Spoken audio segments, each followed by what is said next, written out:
Ramasser de crotte. Ah ouais, mais attends. C'est gênant. C'est gênant, non? Non, mais ici, c'est planterie. C'est gênant. Mais là, t'aimes bien ramasser des crottes. Ah, Papou, là-bas, il y en a plein. Hein? Là-bas. Ok, ok.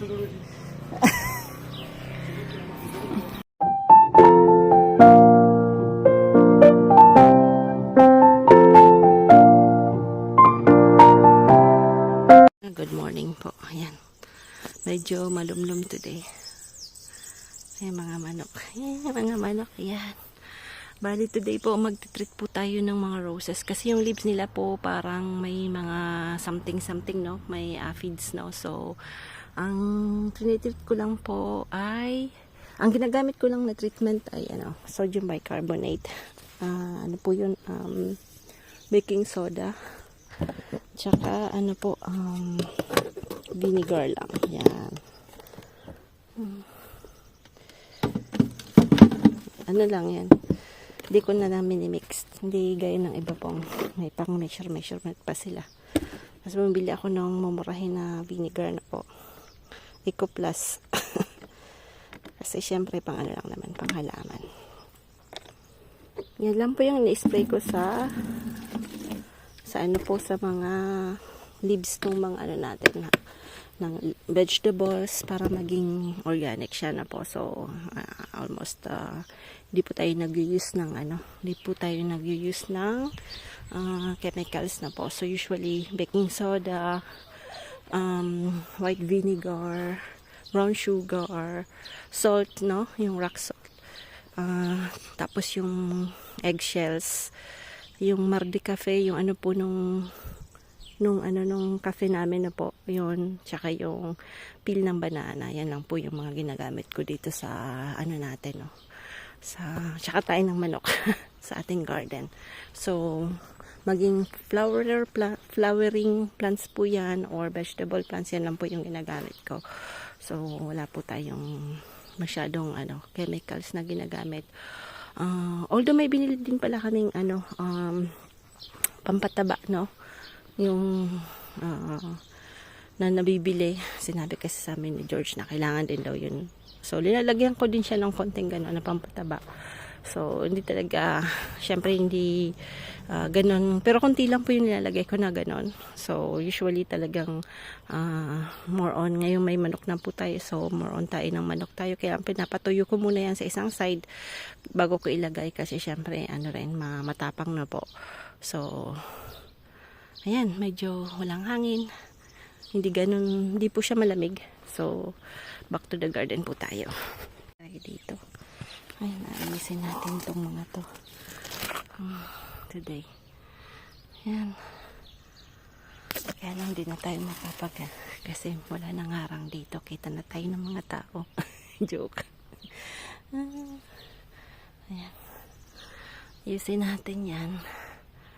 At para next pupunta tayo ng bilihan ng mga seeds. Maglalagay po tayo ng mga flowering plants na po, kasi gusto ko po sana yung medyo may flowering something dito, no, kasi mas maganda po talaga. Kaya yan, bibili po tayo ng ganon.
Patap. Ganda na. Ayan ako. Ayan.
Yan.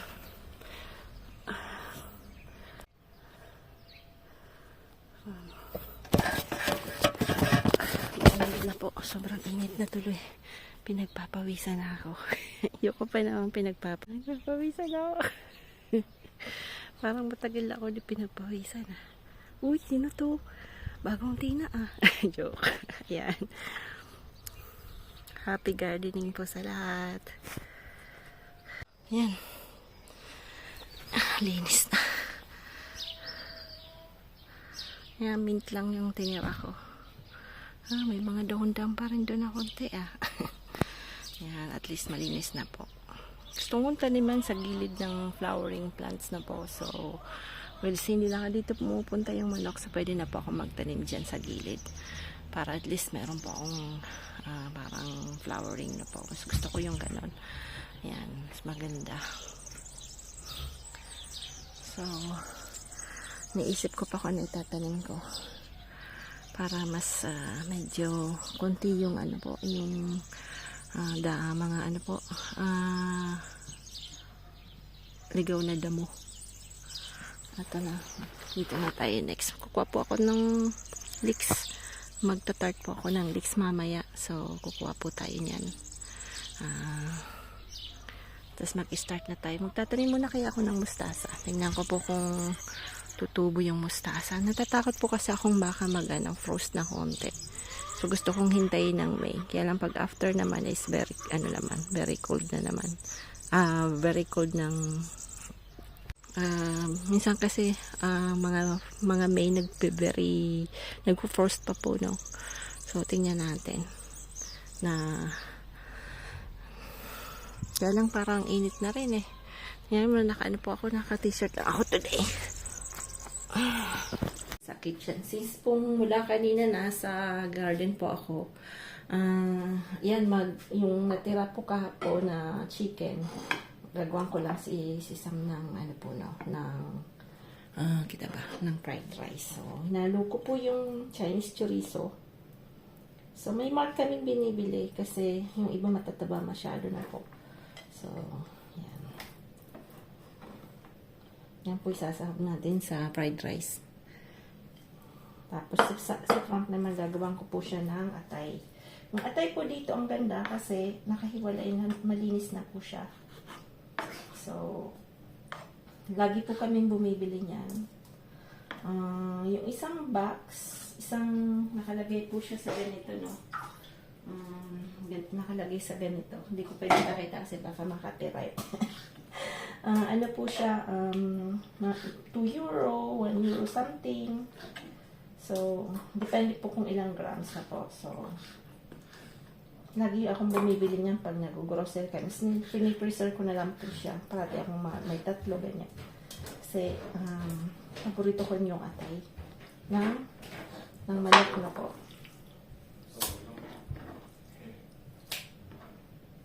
Yan.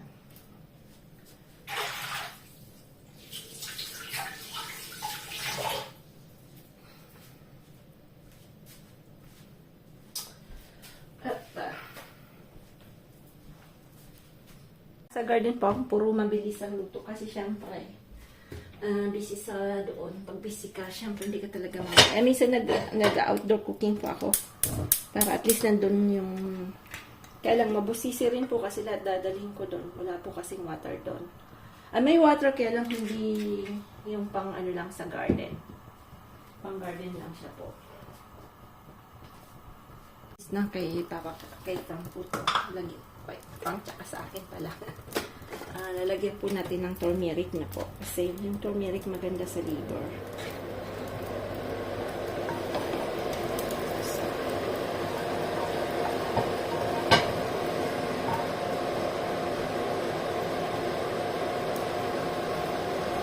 Lalagay natin yung bawang mamaya na po. Kaya para hindi masyadong nito.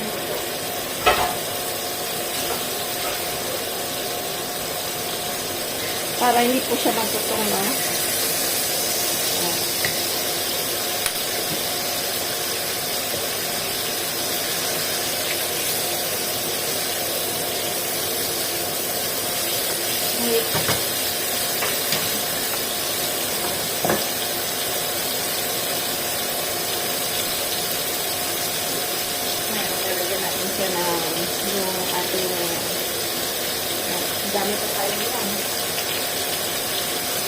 sobrang dami.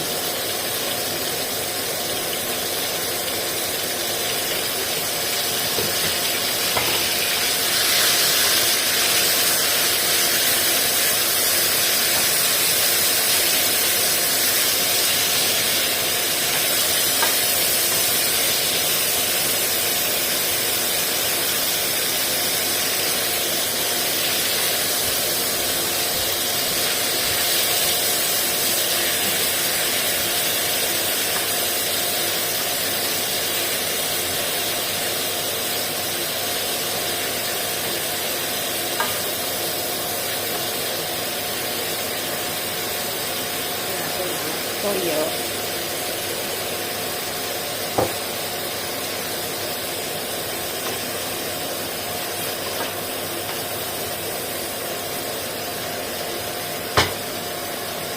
At sibuyas na po. Yan natin ang bell pepper.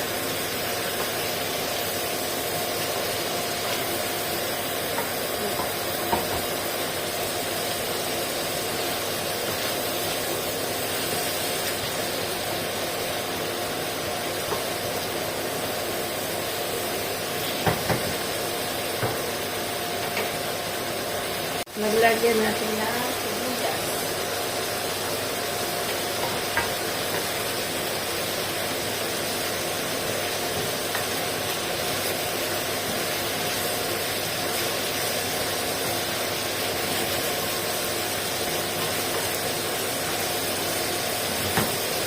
Yan.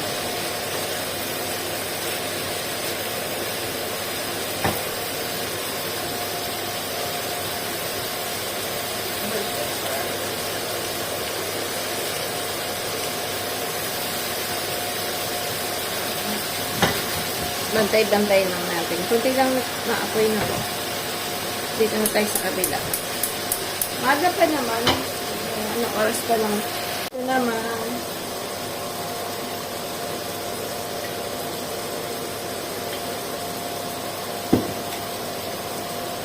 Ayan. Unahin po natin yung mga matataba. Ayan.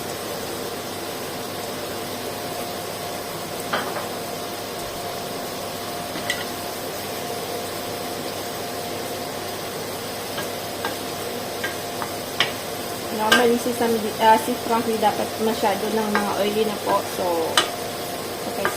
Meron pa namang white rice para sa kanya. So,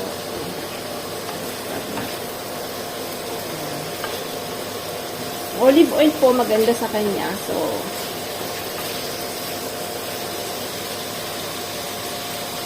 lalagyan natin yun na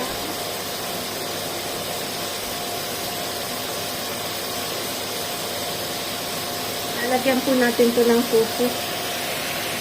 Yung tofu po, direct na natin kasi dapat hindi na natin siprutuhin. Kaya lagay.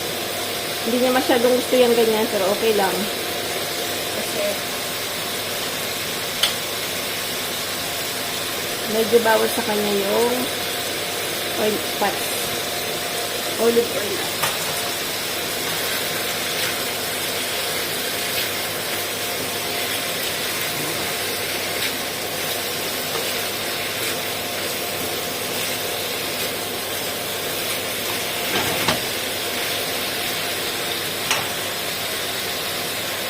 Ano po to? Thick soy sauce.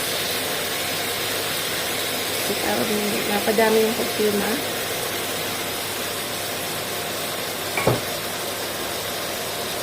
Apple cider na vinegar.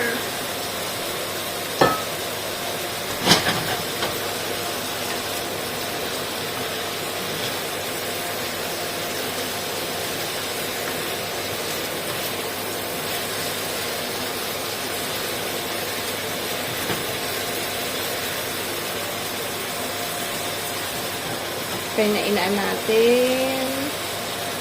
Yan. Dito sa kabila.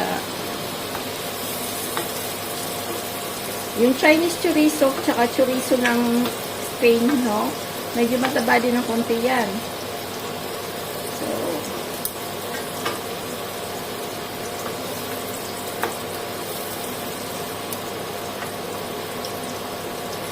Yung Spanish chorizo po, more on paprika yan. So, hindi po siya, hindi po siya matamis. Yan yung po yung dinadala namin kasi wala po tayong makita niyan sa, siguro sa Manila, no, sa Rustan. Kasi dati sa Rustan dami pong mga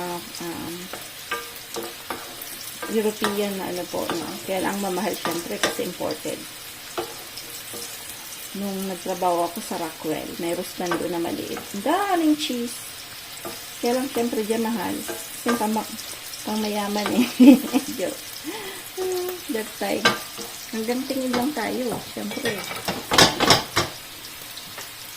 Yan. Tapos kuha tayo ng itlog ni Wally. Ng ating mga chicken.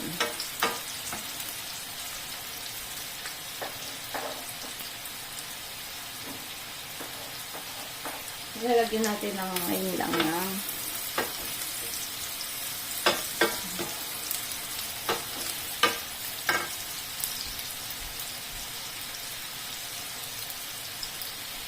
yan. Mas maraming itlog, mas masarap sana. Kaya lang titipid ako sa itlog kasi isang paggutom, yan po lagi. Hindi po ako bumibili. Yung ilang araw pong isa lang yung may isa lang ang nangingitlog. Pero ngayon, balik na sila sa 3. Pero ilang araw din yung isa lang yung itlog. So, medyo hindi na ganun kadami yung itlog ko. Kaya medyo rotipig sa itlog.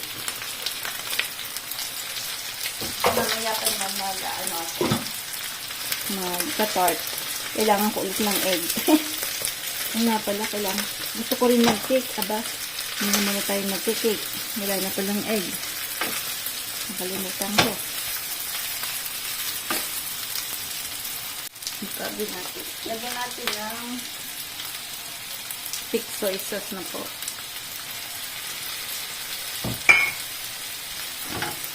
Ayan. Nakamatutong naman yung isa. Ayan. Mamaya tikman natin. Harap.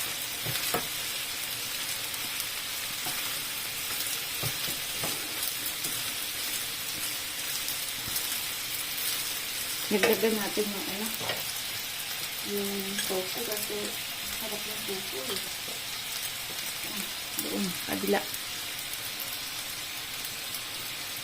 Ang tofu naman, hindi naman siya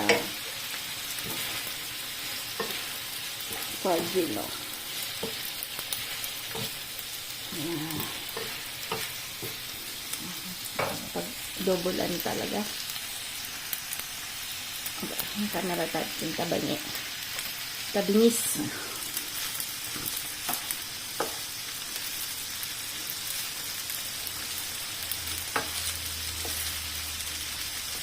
Kumain po kami sa David. Sarap po ng yang chow nila.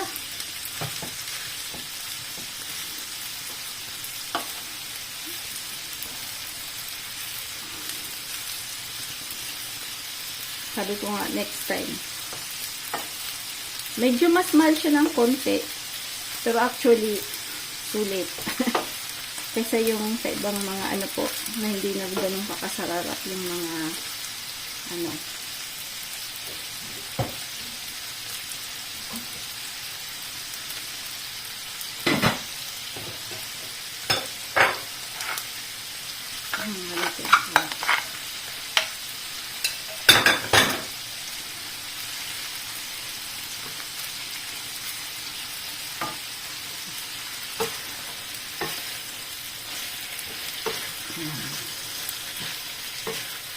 parang makakadami kain natin ito.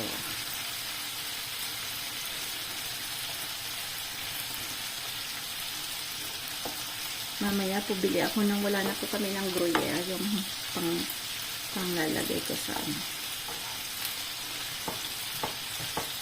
tart. Ewan ko kung ngayon ko gagawin o bukas. Naku, nasabi ko pa naman na kayo nagagawa ko ng tart. Naku, pag nasabi mo na, naku, kailangan gawin ko kasi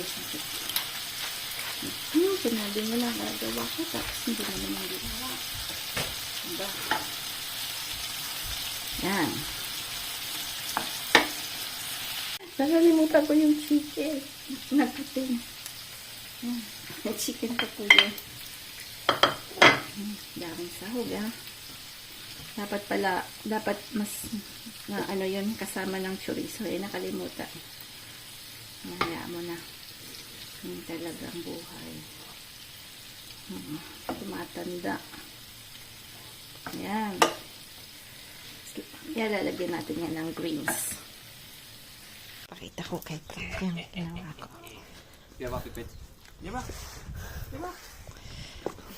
T'as assis hier. Kulit, ah. Ah non, c'est beau. Franchement, c'est propre. C'est propre, hein? T'as balayé quoi, c'est ça? Non, j'ai fait tout ça. Et pour l'instant, il pousse. Hein? 1 cm par an. Autant dire que Regarde, c'est là. celui-là, il est un peu déplumé quand même. Non. Enfin, il y a Mais des- tout l'hiver, le citron, il fait ça. Ah, les rosiers poussent aussi, ceux-là. Hein. Ouais. C'était pas comme ça, début-ci? Non, il était malade, tu te rappelles, quand on est arrivé.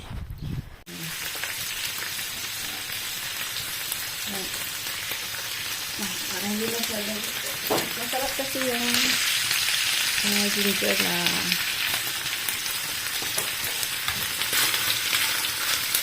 Lalagyan din natin yan ng celery na po.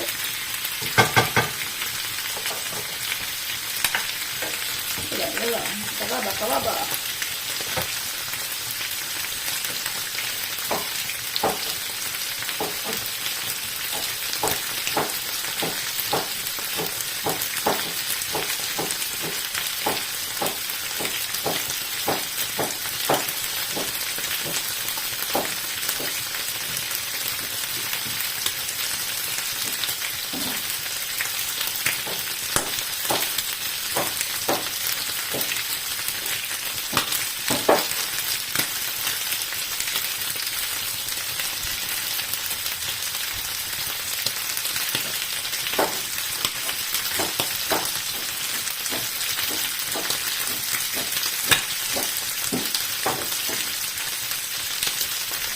Sama matutupang nga.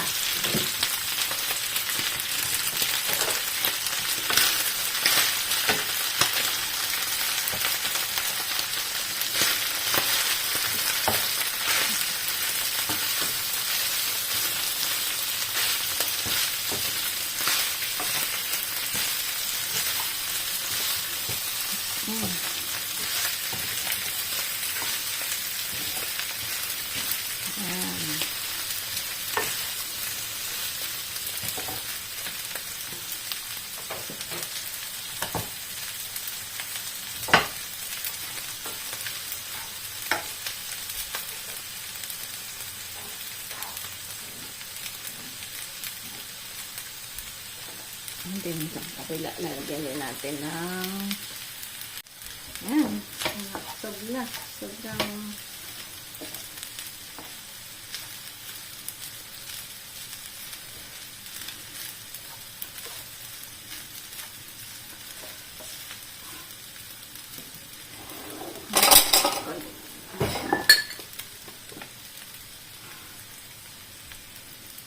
anghang.